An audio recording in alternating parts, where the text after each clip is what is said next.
Nahulikam naman ang pagpatay sa isang tricycle driver na drug runner umano sa Bagong Baryo, Caloocan City. Balitang hatid ni Maki Pulido.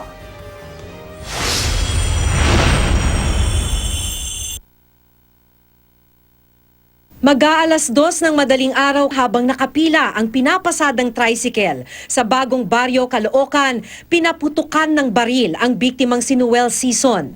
Sa kuha ng CCTV ng Barangay 138, nakatakbo pa si Sison. Pero hindi talaga siya iiwan ng buhay dahil kahit tumakbo si Sison, hinabol pa siya ng 4 na suspect sakay ng 2 motorsiklo.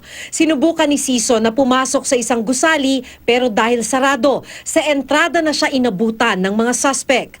At kahit maraming tao tulad ng mga nag-aabang na taxi driver sa tapat ng gusali, bumaba pa ng motorsiklo ang suspect, naglakad patungo sa entrada ng gusali at tinuluyan si Sison. Maraming nakakita pero hindi na magsasalita yun. Siyempre, sa sarili nila, tatakot din sila.